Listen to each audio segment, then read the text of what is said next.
All right. Good morning, good afternoon, good evening from your respective time zones. Well, as people are still joining, I would like to reintroduce TEG. You already be knowing it. It's a 29th talk, but as I usually do, I'll just briefly reintroduce and then, we will go ahead. So we started with the first TEG session in July 2023. And when I started leading the Startup and Entrepreneurship SIG group, basically we came up with this idea to have some sort of talks, some which can help budding entrepreneurs or people who are moving from industry to entrepreneurship area, or even alumni who need support on this matter. So we thought of this as an idea, as a platform where people can seek synergies, explore synergies, look for support, help, and things like that. So we started with talk back in 2023. Of course, the idea was always towards the platform that, we have some sort of platform, but talks were a way to facilitate that. And now, we have TEG community of around 5,000 plus alumni, out of which I think 1,500 plus are on WhatsApp group, plus additional 500 plus are on the Telegram group, which is only for IT domain. The TG per se as an initiative, we kept it open for non-alumni as well.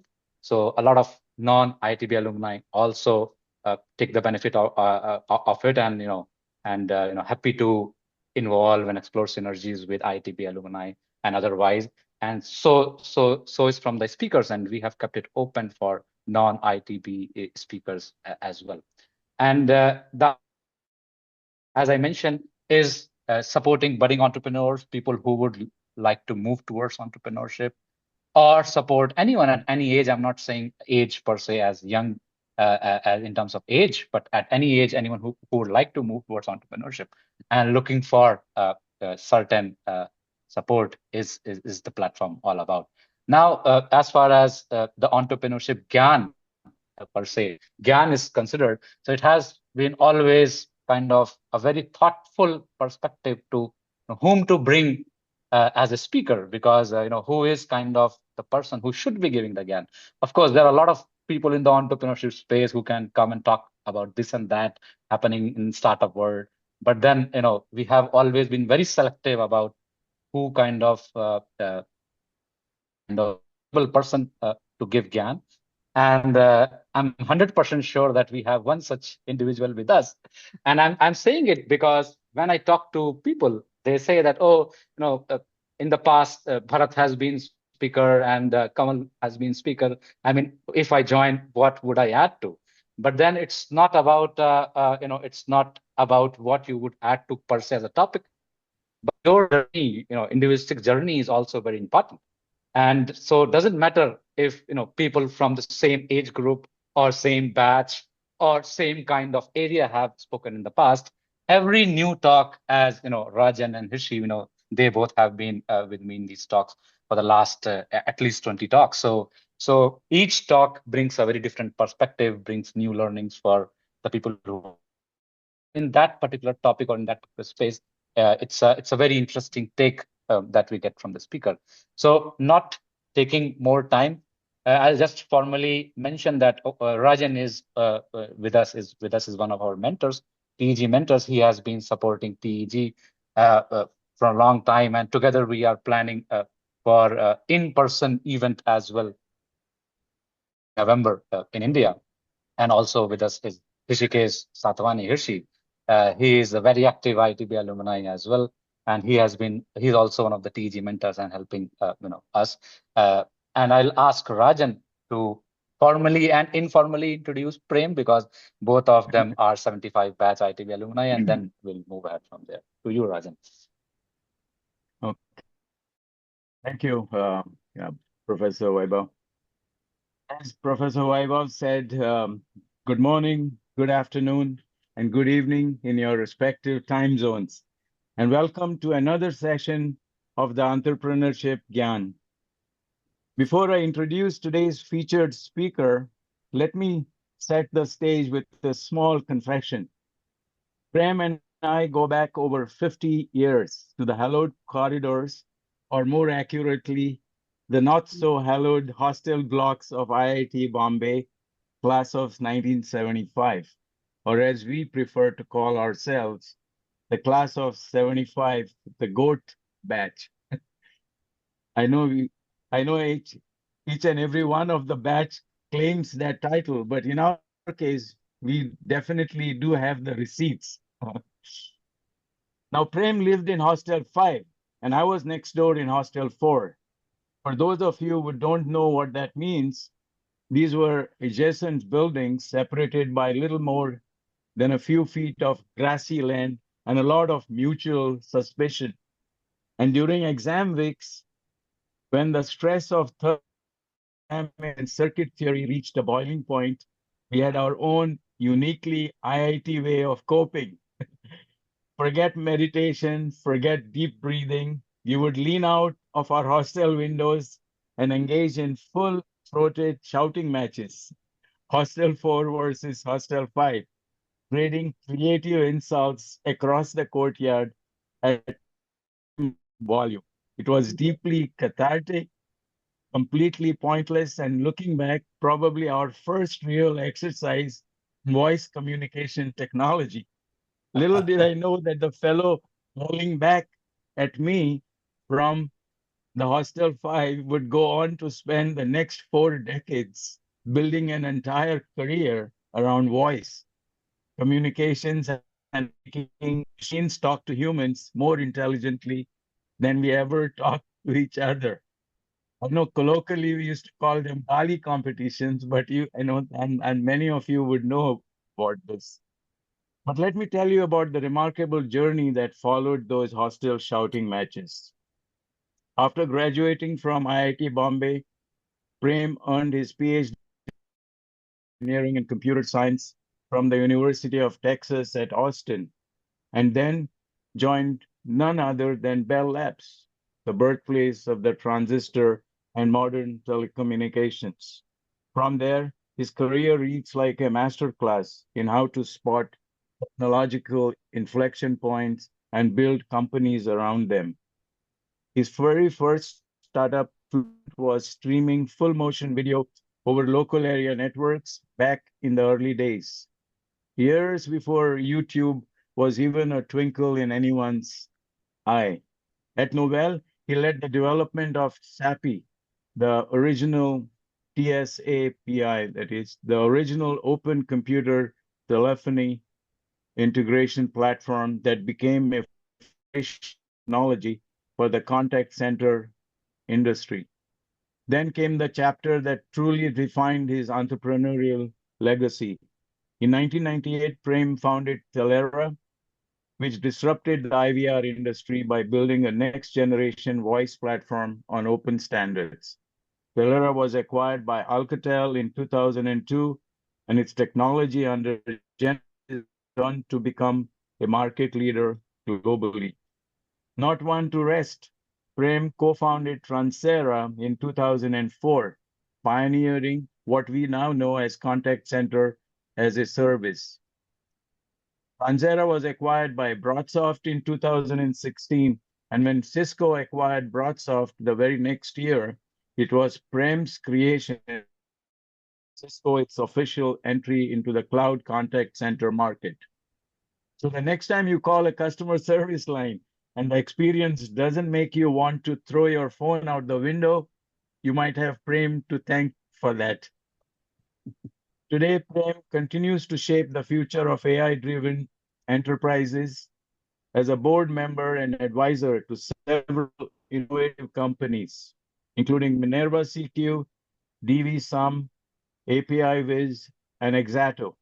He's also actively involved with IIT startups and remains a deeply engaged mentor to the next generation of entrepreneurs. And when he's not in a boardroom, you might find him at Everest Base Camp or the summit of Mount Fuji, or, and I'm not making this up, moonwalking on glaciers in Iceland. Clearly, the man still has energy left over from all those shouting matches. Tonight, Prem has chosen the fireside chat format to share his insights on a topic that sits at the cutting edge of where technology is heading, from conversational to AI. Having spent his entire career at the frontier of voice, cloud, and AI, from the earliest IVR systems to today's autonomous AI agents, there is truly no one better positioned to guide us through this transition.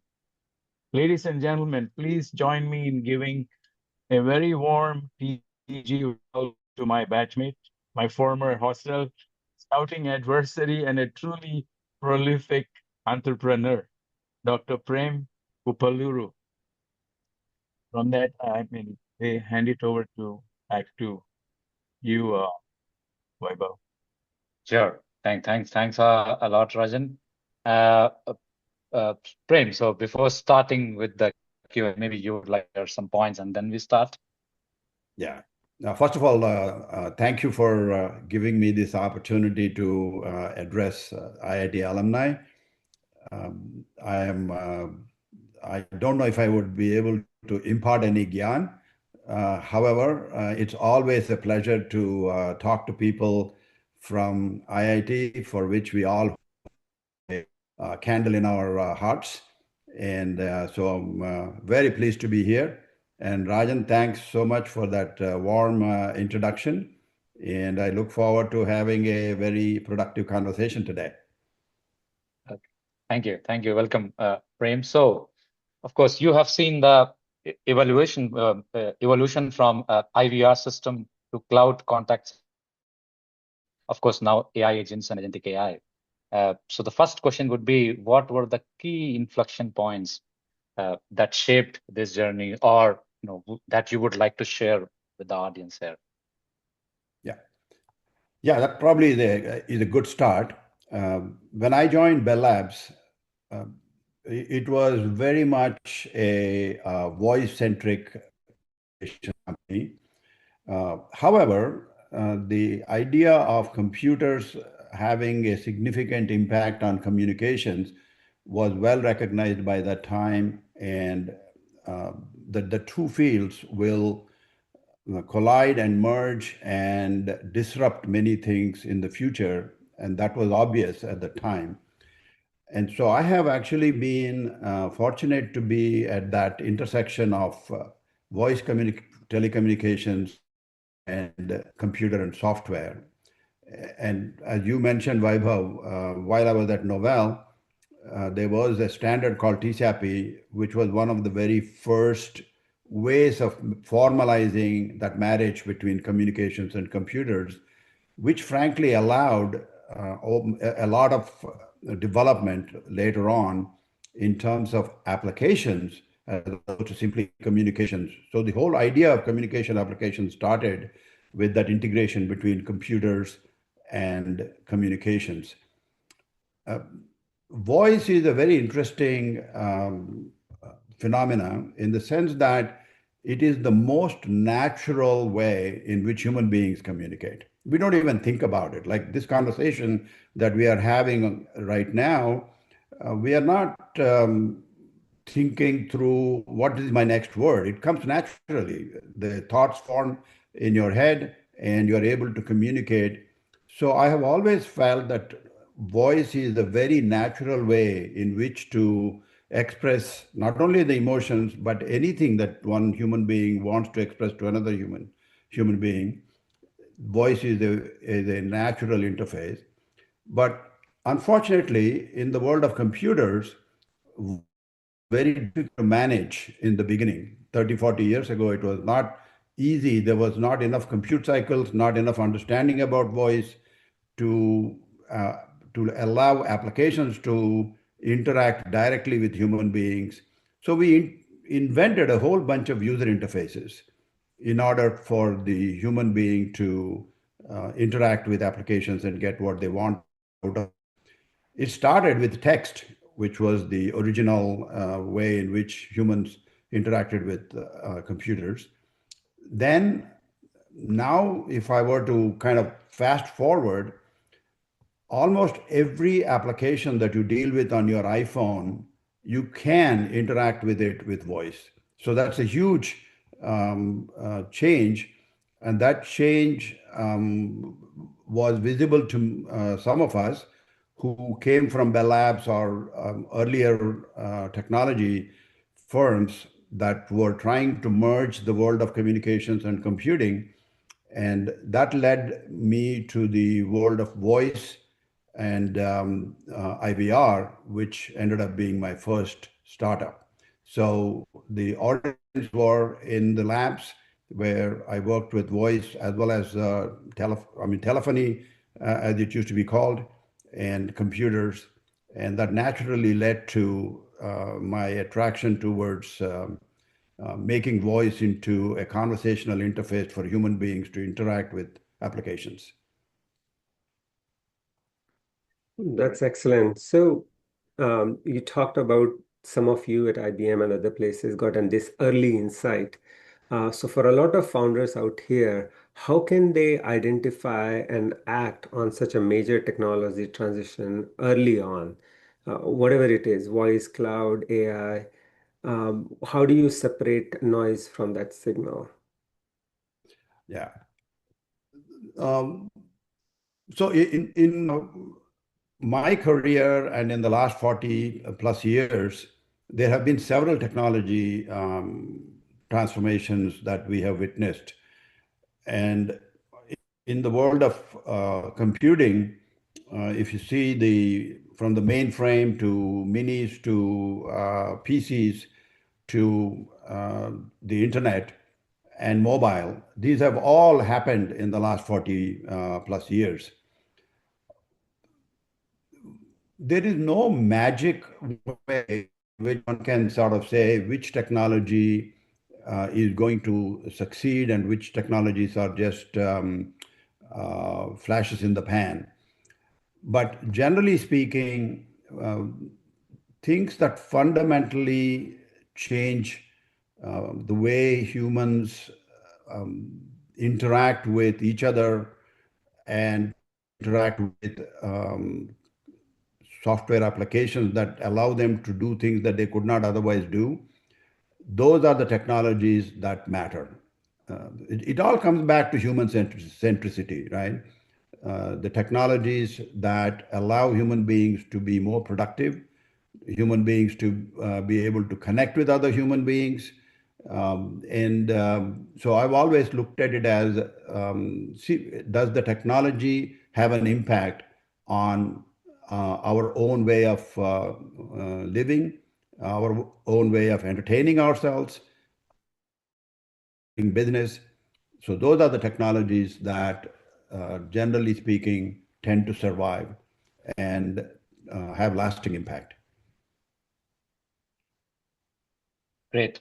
Thanks a lot. I think that's a interesting take on that. But then also there are a lot of buzzword, for example, around agentic AI or agents, and almost everyone would start talking about either Gen AI, which was like till last year. Now they are more talking about AI or agents and stuff like that. So how do you define it in practical, real world terms? Of course, academically, I'm also used to defining it a lot more in academic perspective, but more from Yeah. a practice perspective or a practical perspective. How would you define it? Yeah. Yeah. So agentic AI, of course, is now the buzzword, and pretty much any new startup that I have seen recently is building some kind of an agentic AI solution. So what's the difference between AI that came before and the agentic AI? As most of us know, it's not just about 4 years ago when ChatGPT got introduced to the world and kind of made a big buzz and big impact. And one of the things that the large language models really brought to our attention and use is their ability to understand us in the way we normally speak to other human beings. So that was ChatGPT 2.0, I think, breezed through what used to be called the Turing test. right? Being able to talk to some entity and not knowing whether the other side entity is a human being or is it a computer. And ChatGPT pretty much breezed through that by, I believe, like a 2.0 version of that, right? Or maybe 3. So what we crossed the boundary over there is the ability of AI to understand, not only translate what is being said. When I'm speaking, my voice is producing sound waves. Those sound waves have to be received by another entity, translate the sound waves into meaningful phonemes. Then from the phonemes, they have to be translated into words, from the words to sentences, and ultimately represented as text, which can be manipulated by computers. And that text then has to be understood, not just translated, but understood, right? What is the intent? What is the meaning? What are the semantics of what is being said? And then being able to use all that information to provide information back. That was the main thing that the ChatGPT conversational chatbots accomplished. Understanding a human being in their own natural way of saying what they want to say, extracting the meaning out of that, and then responding intelligently to the human being for whatever it is that they are expressing as their intent at that time. The main difference between a chatbot like that and the agentic world that we are entering is the ability of that AI to execute actions on behalf of the human. That's the main difference at a very high level. Chatbot can be viewed as responding to your questions. It is like a tutor, right? It is not like an assistant. Really, as an assistant, like most of us are familiar with a potentially like an administrative assistant that perhaps as executives we have had, and that assistant knew us.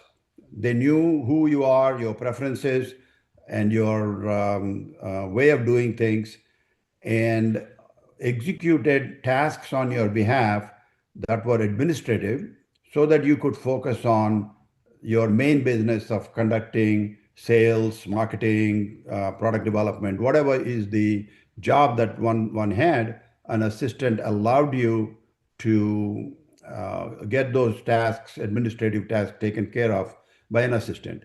So that's a good analogy of sort of transitioning from someone who is answering questions that you have to performing tasks on your behalf. So I would say that is the primary difference between agentic AI created AI applications versus chatbot. But I would also say that looking a little bit deeper into what constitutes an agentic AI, I would say there are 4 things that are important. Number one is the user interface channel to the agent. So that we get from chatbot-like thing, so that some kind of way in which we communicate is no longer like a point and click application that we are all used to on phones. Instead, you converse with it. So that's number one. So you inherit the chatbot capabilities and then add more functionality. So that number one, any agentic AI has to be able to understand a human being in the way the human being naturally communicates, whether that is through text or through voice, doesn't matter. Number two is at the back end of the agent, the agent is able to access one or more generative AI models in order to do the in order to do exploration of information, planning of tasks, from breaking a complex task into simpler tasks, sequencing them, and making decisions from step to step. Being able to do that planning and exploration is what the agent relies on the LLM or the model for. So that's the second part. The third part is access to the real world tools to manipulate the real world. not just access information from the real world, but actually perform actions on the real world that change things in the real world. That may be as simple as sending an email or an SMS notification, but as complex as we are now beginning to see, conducting a drone war, right? I mean, it's a plethora of activities that are available to the agent to perform in the real world. That's the third thing. The fourth thing is chatbots tend to be session oriented, and once the session is over, there is no persistent state. Whereas agents have persistent state that they maintain between sessions, and they're also long running. They're not just session oriented, they're long running. They're there 24/7, perhaps doing tasks on your behalf, but they also have persistent memory that allows them to be more intelligent than a conversational bot is. They know about you, they know about the environment, they know about the world. They're monitoring all of that by acting 24/7. These are the four primary things that I see distinguish agentic AI. Excellent. So given these very distinctive features that the AI agents are bringing to the table, where do we find meaningful adoption of these agents in the enterprise today? Yeah.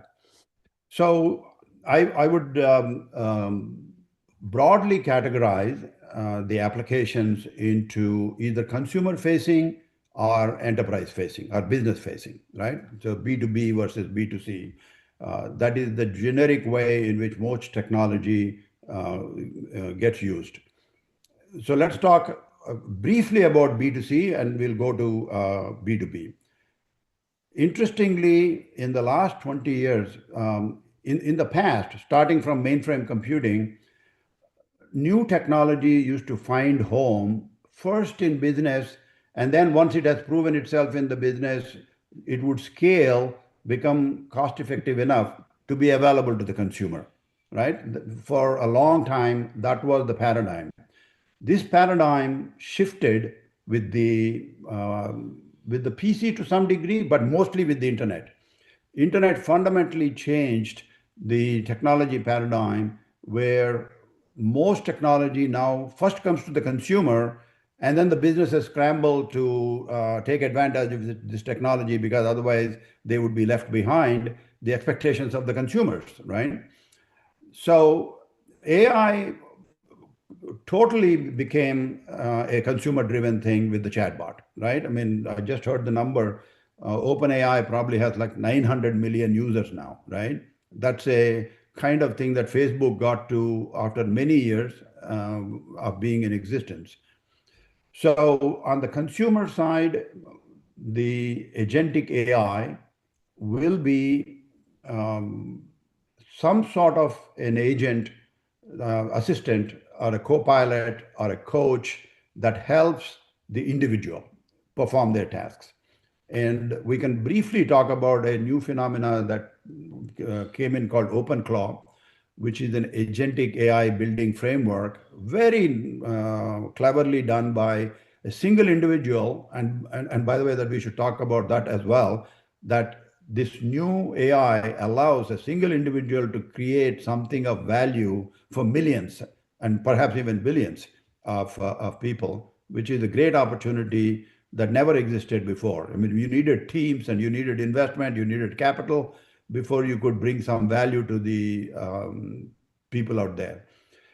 But shifting from this kind of a consumer-oriented technology to business-oriented technology, in the B2B world, almost all agentic AI today is some form of an assistant that extends, enhances, automates the work of a human being.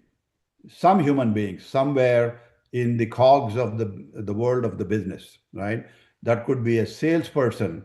There are a host of startups focused on making a salesperson more effective, whether that is through having an assistant that listens to all the conversations that the salesperson is having with their customers and automatically extracting customer requirements from that conversation or action items from that conversation that the salesperson has to follow up, extracting user requirements and populating internal databases that other people can work on, like a technical salesperson to create a proposal.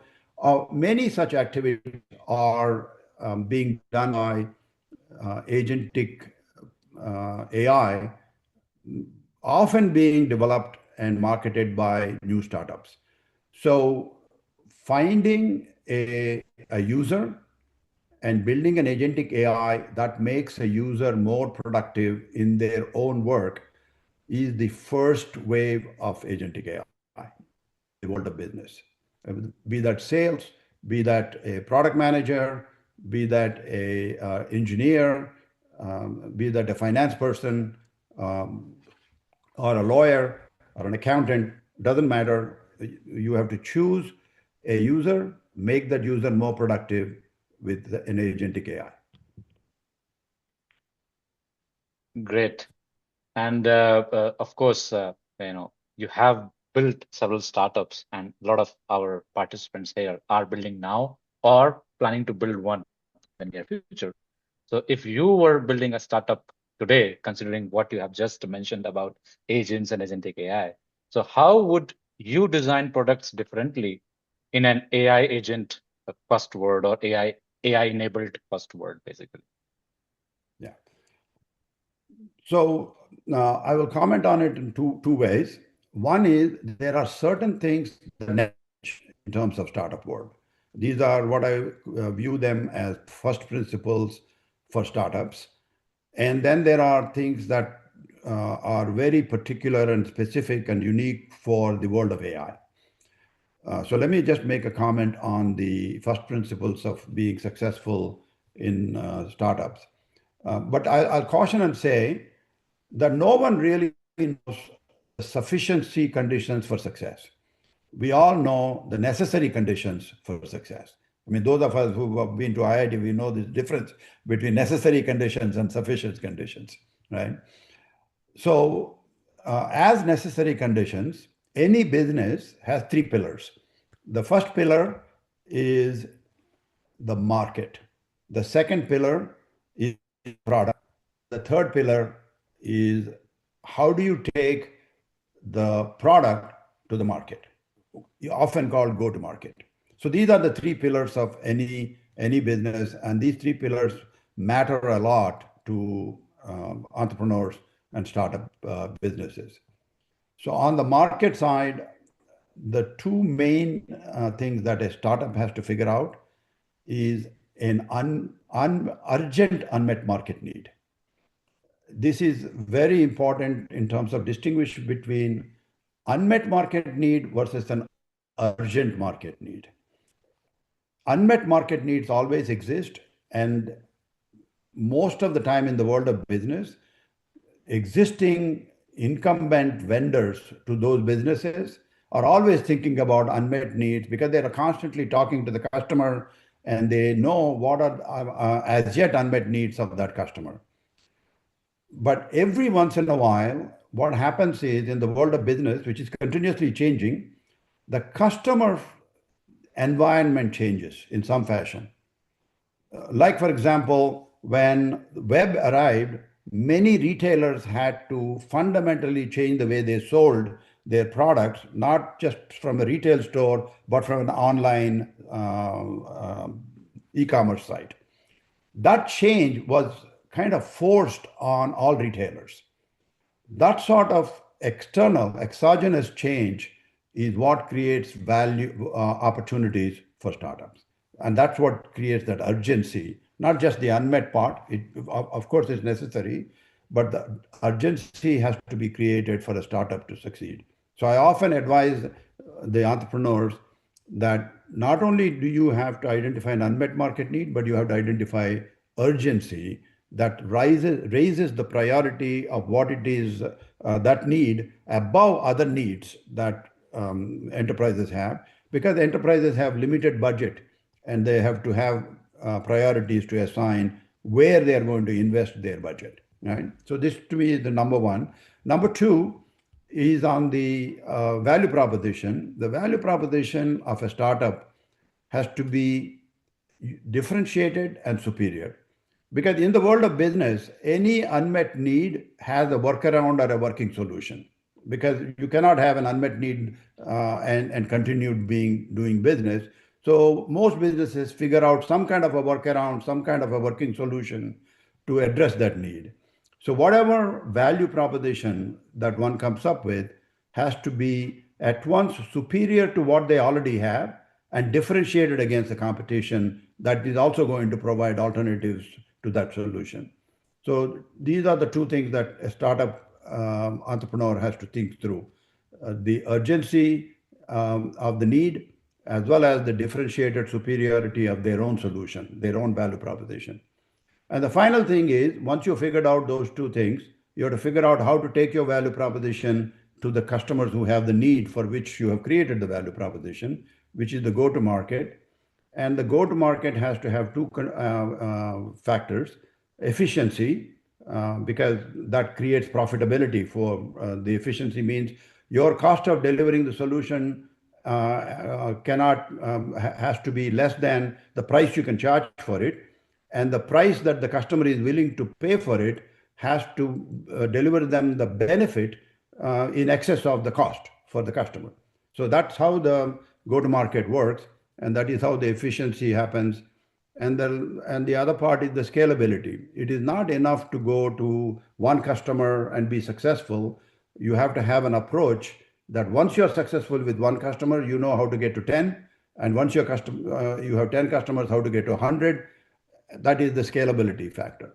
So these are what I have found as first principles that work across all startups, B2B particularly, and independent of whether your value proposition is AI or not.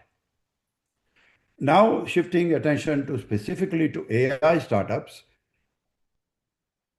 and I have already said that, but I would reiterate, the number one thing that we are seeing in the world of AI is identifying the user. Who will benefit from the value proposition of creating an AI, agentic AI? And so one has to analyze how business is being conducted. And more and more, what is important is who is the target user. In the world of AI, targeting the user is becoming the most important first criteria to figure out. Who are you going to, whose life, whose daily work life are you going to impact positively? And that goes back to the example I gave about, can I make a salesperson more productive? Meaning, if they have a $1 million quota, can they achieve a $1.5 million quota with the AI, right? And how do I get that extra $500,000 of benefit to the customer? Can I make that salesperson currently experiencing a 9-month sales cycle into a 6-month sales cycle? Does the AI allow them to do that? Because it is taking away some tasks, it is finding some insights that they are otherwise unable to get. Can we make them produce more accurate sales proposals, more proposals per month than they were being able to do? So the identifying the user and the use case are the most important things for creating agents, because it is those use cases in which the agentic AI is going to make the user more productive. That's excellent. So we talked about various things that a founder needs to do to make sure that their startup is successful, and how AI is impacting the way they change those behaviors. So, however, AI startups can move really fast today. And how do we balance rapid experimentation with building a defensible long-term value is still something that founders get confused about. And with this fast pace, it it's easy to miss that and continue doing experimentation and miss out on releasing the product or whatever. So what changes there? What are the key signals you track to identify when to stop experimenting? Yeah. So what, because so much of the technology has become commodity now, even 1, 2, 3 people teams can produce software that used to take 30 people to produce, right? And they can produce that software application in 3 months, what used to take 3 years. So these are, huge changes in the market and in the world out there, which requires entrepreneurs to rethink the way that used to be versus the way it has to be. So the differentiation that I am beginning to see in the startups is domain knowledge. So deep knowledge about some domain is important now, in the sense that human judgment is one of the last arenas that is truly left to humans for some more time, before perhaps AI is able to make better judgments than even experienced human beings. But let us set that aside. To make human judgments, a lot of times in business, where humans really play a role is in making some decisions in the presence of uncertainty. Today's AI is not that great about making wise decisions in the presence of uncertainty, right? It is very good at making decisions when the facts are clear and it is able to execute a workflow whose decisions are relatively clear-cut, binary, and depends upon data it can access. But when it comes to judgment, it is still the domain of human beings. So blending those two is one of the areas of value proposition that entrepreneurs can create. Understanding the domain knowledge that human beings have, and basically, to a large degree, integrating data sources in the enterprise that provide that information to the human being or to the user, and at least surfacing all that information for the human being to make better judgments. So that's one area I would really encourage folks to look at, is how can an agent access tons of information, but surface the information that allows human being to make better judgment. The second thing is, for at least the next few years, human in the loop is going to be important for many sectors of the economy. For example, in the financial sector and healthcare sector, it is unlikely that AI agents will be either permitted to or capable of making human level judgments. You still don't want to have you still want to have your doctor make your diagnosis and treatment decisions rather than AI do it. Can AI do it in 10 years from now? Who knows? But today's state of the art, there is still some hallucination is a potential problem. Many AI models are overconfident and can lead you down a path that is not productive. So keeping human in the loop, having a deep understanding of the workflows, and particularly surfacing knowledge that allows human beings to make judgments, particularly when workflows exceptions arise. Workflows are systematic and no exception arises, AI is going to be able to do a very good job. Like, for example, you sell an AI agent, book me a flight from San Francisco to Miami on next Tuesday, and my preferred airlines are American and Delta. the agent can possibly do that kind of a job, because it's a very well specified job, and a travel agent who used to do that job, now a AI travel agent can do that job. But that is contrasting that with reading an MRI for a patient and making a judgment call about whether there is cancer present or not present is not something that I would trust an AI to do today. Oh, fantastic, Prem. In fact, at the India AI Summit, I was one of the speakers. I was talking about AI in productivity, and briefly, one thing we touched upon. In fact, in most of my courses, we touch upon is risk and ethics of AI, which is becoming more and more prominent because some of these things are still there, and a lot of challenges are there. And I think you have partially already answered it, but there is one participant, Ramakrishnan. He's asking that, of course, Turing test has been passed, and now that AGI is the threshold, and long before we see its impact in IVR, we may be already there. So, what are your thoughts on this, particularly, specifically on AGI, or the impact that the exponential impact that's building in this particular space? Yeah. So AGI, there is some controversy at the frontier on whether the current generative AI models, which fundamentally rely on very large data sets that already exist in the world out there, which have been largely produced by human beings, right, over the last hundreds of years.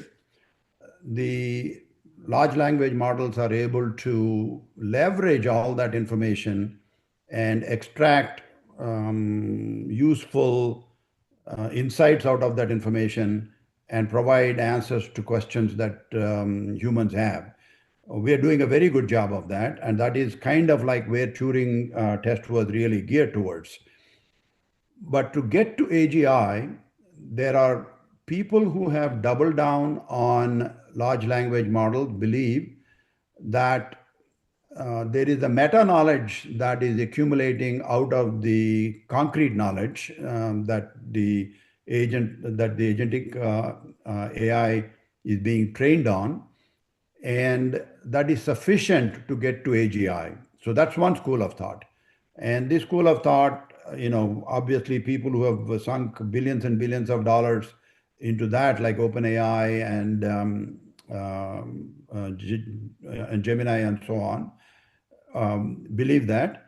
But there are voices, very well-informed scientists as well as frontier technology people, who believe that AGI is only possible with a different model, more of a reinforcement learning kind of a model, where the model learns as it goes along. It does not rely on huge data sets, but it encounters the real world from day one and continuously interacts with the real world, learns from that real world, modifies its own internals, and then re-engages with the real world. And so that is the avenue that many are now pursuing. I am not expert enough to say which is going to succeed, because I would say personally, if you were to push me, the second way seems to me is the way of AGI, because the current LLMs very much have a two-phase execution model, which is there is a training model, training time, and then there is a running time. That is not the way we work. We are constantly training and constantly running, right? From infancy. As someone said, a baby, doesn't have access to any huge repository of data on which to train. The baby just takes small steps, crawls first, takes small steps, hangs onto a sofa, gets up. It learns from the environment, and in so doing, it learns physics, it learns psychology, it learns many of the things that we take for granted as part of AGI. My personal opinion is that is a more productive path, but LLMs have proven with additional reinforcement learning and human based reinforcement learning and so on to be a lot more than one had hoped. And if you believe the hype of mythos from Anthropic, it seems to be doing many more things than people thought was possible, right?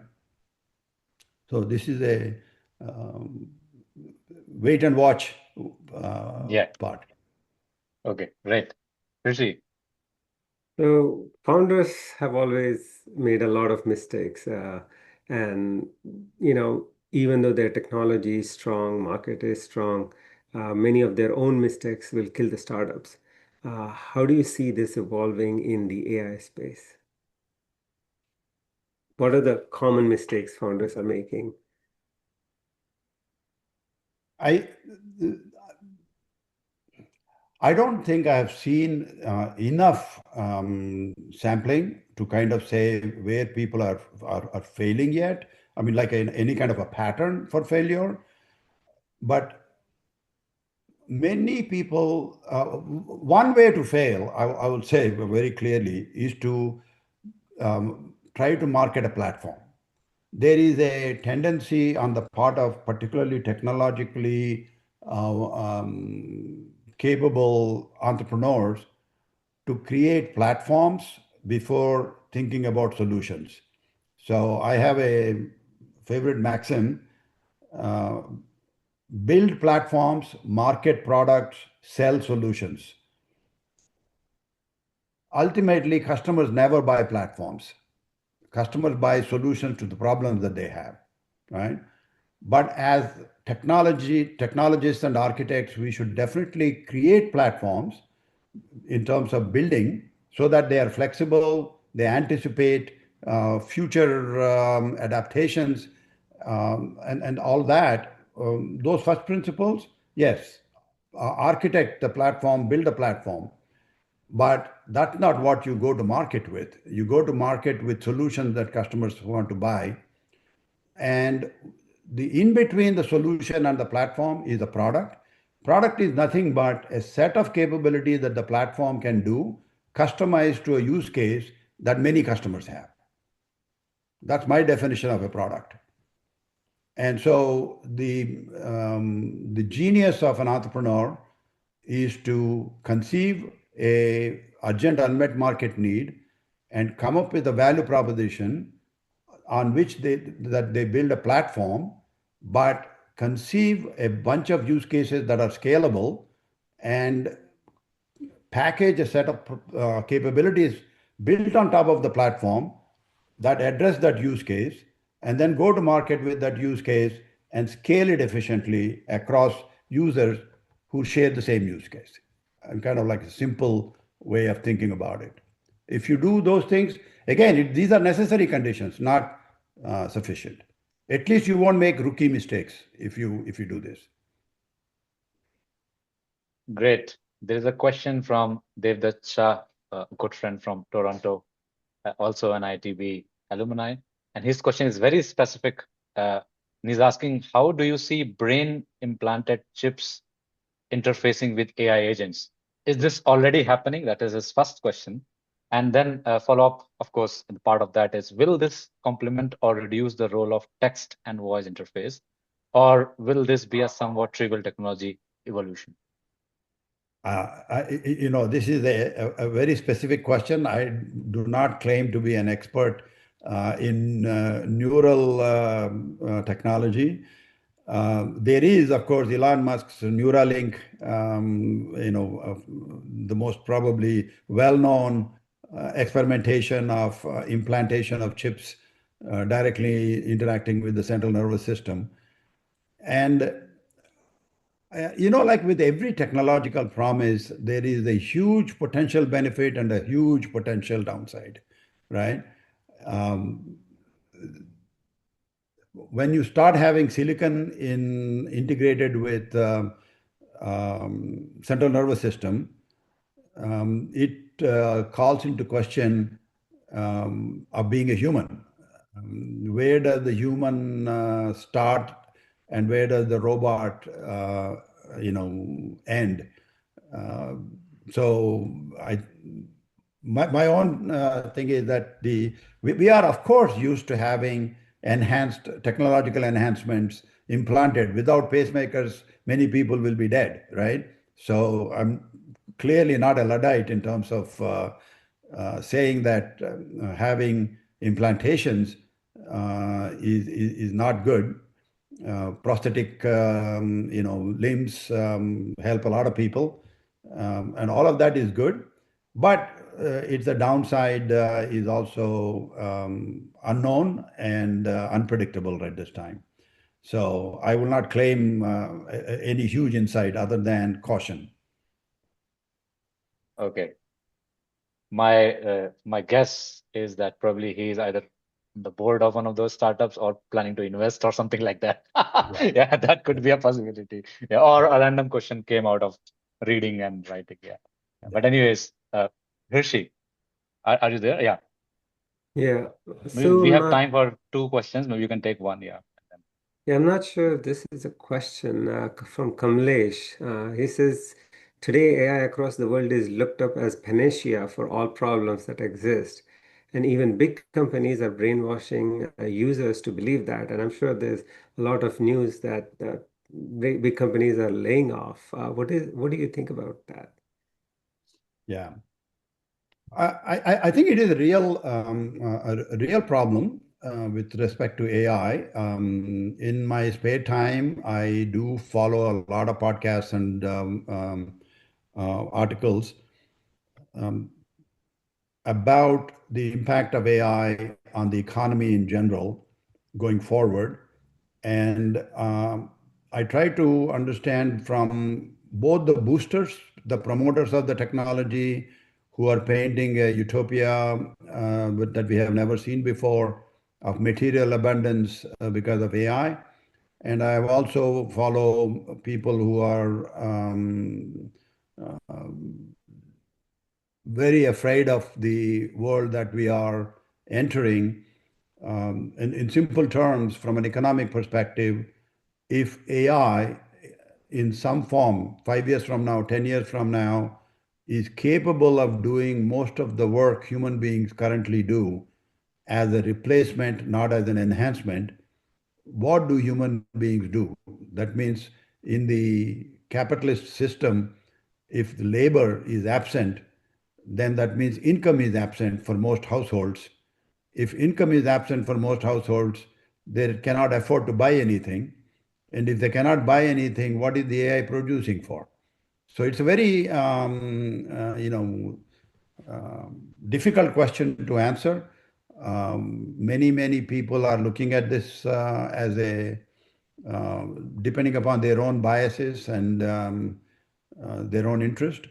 But I think this is the real problem. And I ask most people when I meet them about AI, if labor becomes zero, what is the world going to look like?